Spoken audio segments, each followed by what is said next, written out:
It's happening again for the San Antonio Spurs. You've got production from underrated guys. You've got a rookie who looks like a star, showing out in a 118-105 win against the Portland Trailblazers to get their fourth win of the season. And we're going to break it all down here on Spurs Digest with your host, Keenan Warner. And the growth of this channel has been amazing. We love everything over here at Digest Media, and specifically Spurs Digest. But if you haven't yet, take a spur of the moment, get every Spurs moment by hitting that subscribe button right there. But as we see the Spurs get a much-needed win coming off of a loss against the Rockets, 105-118, the Spurs end up getting that W. And throughout this entirety of the game, it was pretty close through and through. The Spurs led by 14. That was the most. There was a few lead changes. The game was tied. Portland did a good chance and did a good job of making themselves have a chance in this game, but the Spurs ultimately pulled it out, and it was due to the strength in their numbers. They had 8 people in double figures, and it led the way with Keldon Johnson and Malachi Branham, who ended up going out towards the end of the game with a little bit of an ankle injury, which is another concern because you've got, obviously, hope Pop comes back soon, or as soon as possible. We hope for his health 100%. Then you've got Vassell, who looks like he could be back on Saturday, but he has missed some time. You've got Sochan, who's been out, who's going to be having surgery or just had surgery on his thumb and should miss a few weeks of time. So you've been battling with injuries so far this season. And then now you've got Branham, another player, but you will be getting Vassell back here either Saturday or in their game after that. So that should be okay, and it didn't look too serious, so he should be back in a few games. But they have the guard depth to make up for that. But 17 for each of them. This is the fourth game we've had without Pop. Hopefully it's not 2 more. And then with Pop being out since Sunday, Mitch Johnson has actually done a pretty decent job with this roster. I understand that obviously they had the big loss to Houston. They've had the loss to OKC, but I mean, OKC is one of the best teams in the West right now, if not the best team in the West currently. So he's done what he could with this team. This team is a young team. It's the 3rd youngest roster in the entirety of the NBA. And with that being said, they have Chris Paul and Harrison Barnes, so that really just upticks the age there. If they didn't have those two, maybe they'd be almost trending towards the youngest team. They have super young talent all over this roster. And obviously Tre Jones. I didn't mention him in the missing, but Tre Jones has also been missing.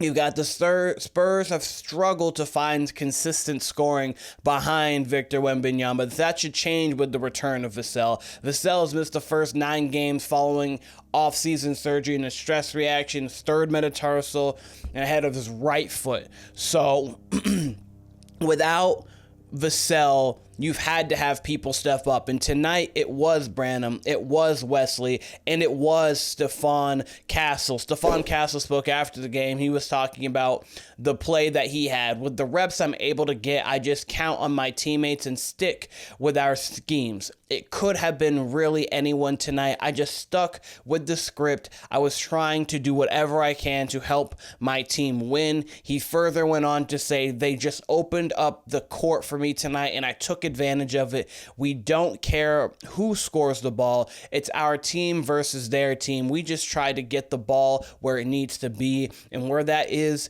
in the hoop. And they did that at a high level tonight. I mean, you had Branham, Johnson, Collins, and Wesley combined for 58 points. That is phenomenal bench play, especially when you don't have Sochan there, who has been putting up.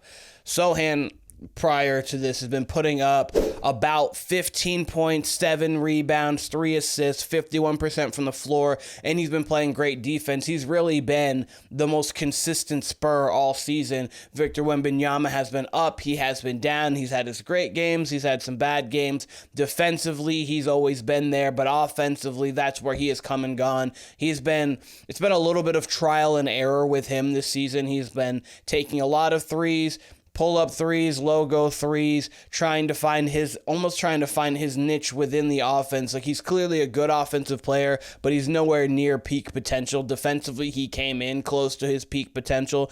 It's just basically getting a little bit stronger. But for him offensively, he has so much more that he can unlock. If 180 degrees is the in full unlock, I would say he's at 90. And once he gets that 180, it's over for the league.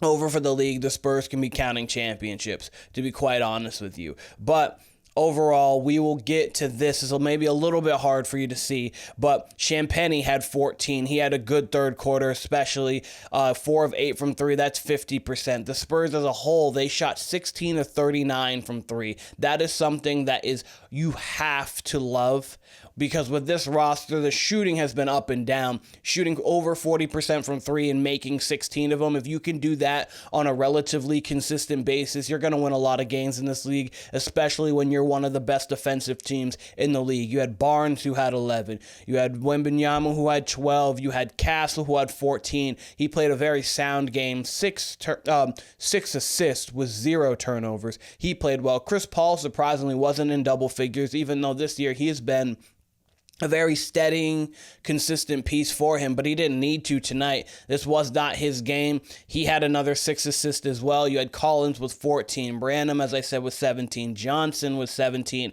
and he added 11 rebounds there. Sandro got himself, Mamu got himself a 3, and then you had Wesley with 10. So in total, the Spurs ended up having 118 from 8 different guys in at least double figures, 35 assists to 15 turnovers. That gets the job done.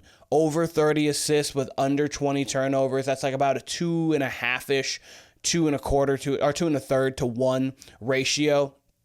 You can live with that. You absolutely can live with that. Obviously, you want to try to keep the turnovers as low as possible, but the 35 assists, that's going to win you a lot of basketball games in this league. I want to shout out Stephon Castle again, though.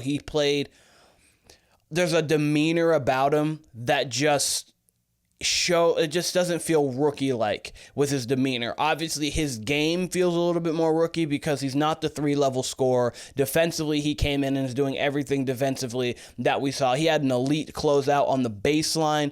He closed out, I believe it was on Shaedon Sharpe. I could be wrong about who it was on, but he closed out, didn't jump, but he closed out quickly, forcing him to go baseline, dribbles baseline, the guy dribbles baseline, Castle's on him, and then ends up blocking a shot at the basket. So it was one of those things where he didn't jump out, but he showed his elite quickness and his elite athleticism for a guy who is also 6'6", who can play basketball at a high level. Once he develops that three-point shot, because he's taking mid-range shots, which I like too, and he's not just falling in love with, I got to be a shooter, so he's not chucking him up. 3 attempts, I'm fine with that. If the defense is giving it to you, you got to try to at least make a couple to have them respect you. But I love that he's trying to get to the mid-range, he's trying to get downhill to the basket, and when that shot develops truly, all-star caliber player instantaneously, and he will be a legit second to third star on a championship level team. He has that level of potential for him. He can be there in San Antonio for a long period of time, helping them win a lot of games. And this game is just a little bit showing a glimpse of what the potential of Stephon Castle was. I love what I saw from him. I love what I saw from the bench. And then we're also going to be getting a spark back in Devin Vassell here in the very, very near future. Hopefully it's Saturday. But going on last, so far this year, the Spurs obviously have lost games where it was up, they were down, it was games they've looked bad, they've won games where they've looked good. I know they haven't really beaten many good teams so far, but they did beat the Rockets. But with that being said, they're 4-5.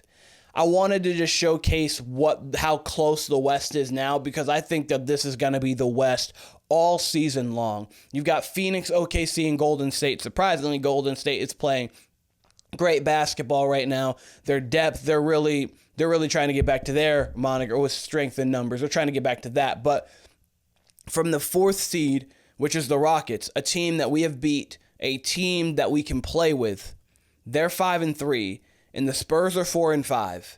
And that's the difference between 12 and 4. the Spurs are going to be within the realm of the playoffs and the play-in all season long, because this team is easily a 500 team. You have to think they don't have Sochan right now. They're not going to have him. They don't have Vassell right now. They're hopefully going to get him back. They don't have Tre Jones right now. When they get all of these pieces back, and truly by around mid-season and probably Christmas time when they fully have played together, because obviously Sochan's not going to miss, I don't think, until Christmas, but I do think that it'll take him some time to get down. But by Christmas Day, when you have this roster playing at a high level together, that is when this team can overtake a team like the Clippers, who are in front of them, can overtake a team like the Rockets, who I think they're good, and I think the Rockets could absolutely the Rockets absolutely could be within that play into playoff range, but they're a team that also could fall. The Lakers, depending on the health of Anthony Davis and LeBron, they don't have too much depth right now. D'Angelo Russell is D'Angelo Russell. So there are teams that they can overtake in the Western Conference to get to where I think they're going to end up, and that's 44-38 as an 8 seed. So they have teams that they can overtake to get to that 8 seed. I like what I'm seeing from the Spurs right now. The Spurs are playing sound complementary basketball. I know that's inconsistent at the moment, and that's the youth of it. That's where Pop being out does hurt a little bit. You get that not coaching from the elite of elite coaches, but you do have the point guard who is next level, who is a legendary leader. You have that. You have a great infrastructure in San Antonio, and the team is going to continue to grow together. So I know there's talks about, some people feel, oh, they should just tank and get their draft pick for this year and get Cooper Flagg. Oh, this team is not that great. I think that this team, it would benefit them to get playoff experience. I think last year for the Thunder, getting to the second round and getting some true playoff experience under them will make this run very good for them. They have the potential to go win a championship now. And their talent last year, they have the same players, but you need that experience. Teams don't typically just go from, no, we are not in the playoffs, we're not in the playoffs, to winning a championship. Even like the Warriors when in 14-15, they had gotten to the first round, they lost to the Clippers in 7. Then the year before that, they went on the run. That's when the Spurs beat them, actually, when Steph Curry went from 44 in overtime, but a big Manu game, they beat him in 6.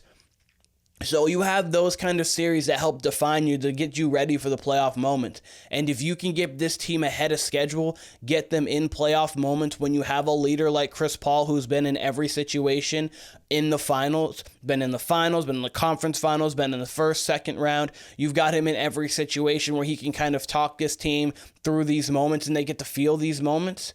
I think that next year that's going to bode well for them. And the Hawks, you have the Hawks pick unprotected. That pick could be great. You've got a guy in Trae Young who may not be on the team for the remainder of the season. If that's the case, we'll see what the Hawks do, see what they get for return for Trae Young. But overall, I like how the Spurs are looking this season. I understand the inconsistencies are there, but the inconsistencies on who is playing night to night have been there as well, with no Sochan, no Vassell. Brandon might go miss time. Tre Jones has been out. Once this team becomes whole, I think you'll see a team that is a very formidable opponent for all teams in the West, in the Eastern Conference, and a team who can compete for a play-in spot and possibly compete for a playoff spot. But you guys let me know in the comments how you feel about this win for the San Antonio Spurs, how you feel about the numbers, the strength, and what they were able to produce on the floor tonight against the Portland Trailblazers. This has been Spurs Digest with your host, Keenan Warner. I appreciate all of you guys, and I'll be seeing you guys very soon.